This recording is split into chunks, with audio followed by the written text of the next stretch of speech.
Hey all, here are OS Reviews. A few months back, we checked out a really powerful and pretty well-performing Bluetooth speaker called the Abramtek E500. It's in this cylinder shape, and it uses something called air compression technology and packs really a huge punch in terms of volume and bass. It packs over 100 watts of power.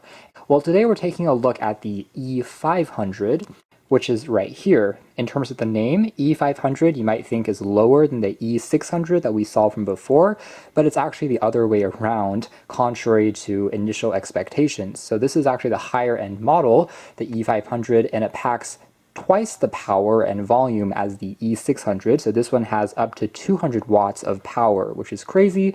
It still uses a air compression technology to pump out this huge sound for something that's relatively small. It can still be used as a stereo pair if you connect it wirelessly with other speakers in the family in the TWS mode. And this time around, it also comes included with EQ adjustment controls on the very top that allows you to even fine-tune elements of the sound directly on the speaker itself.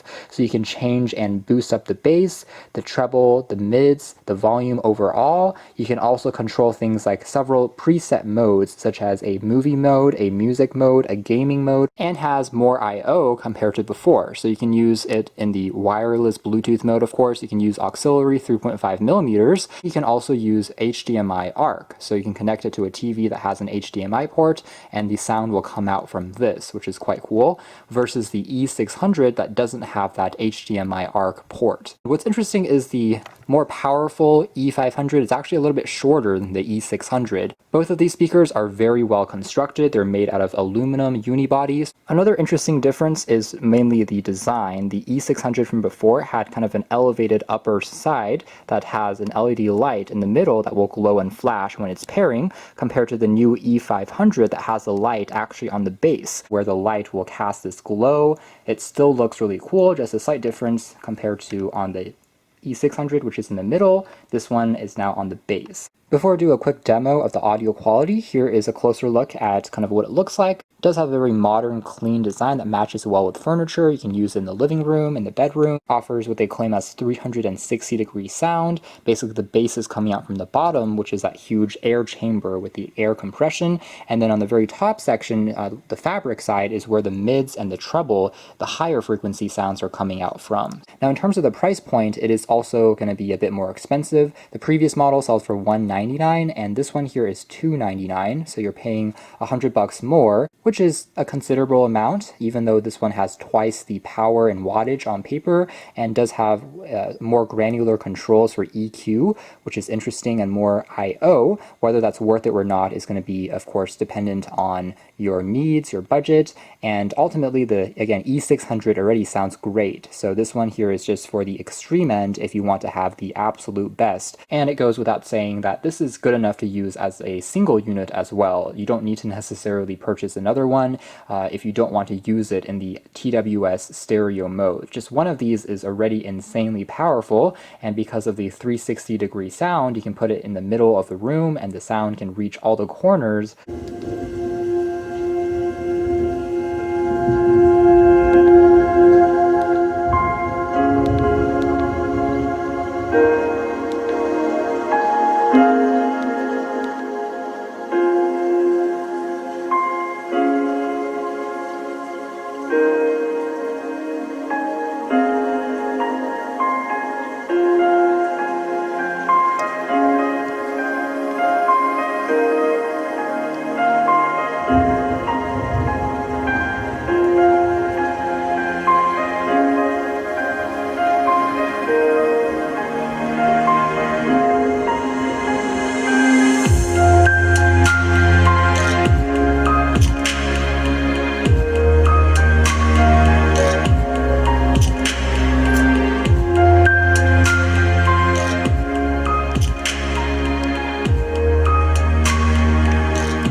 Takeaway is the audio quality is breathtaking for something that is still relatively small and pretty easy to still kind of move around a room, and yet there is so much power in the volume. We were only at around 20%, and this entire room started to rattle and shake, especially when the bass hit.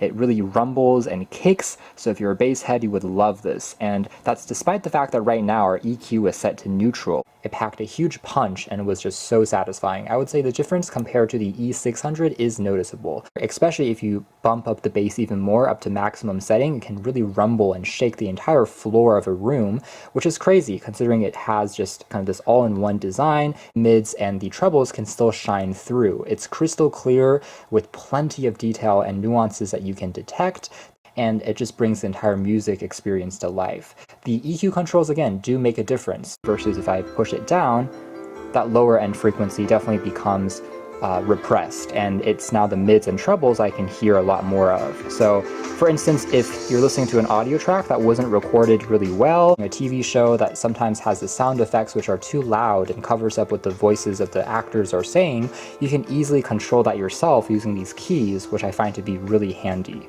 Otherwise, the EQ modes like the music versus gaming and movie do make a slight difference. Overall, I would say that the movie mode in particular,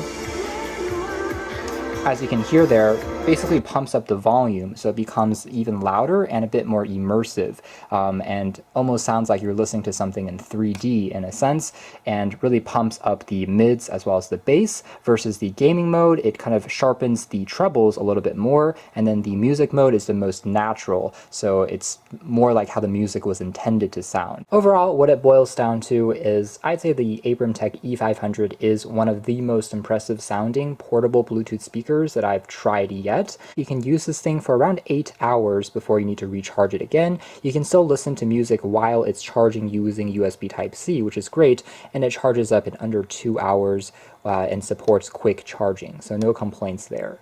It's amazing to listen to in person, and it's not getting the full justice, I feel, by recording it using camera, since it's going to be the sound recorded through a microphone and then played back dependent on what you're listening to it from.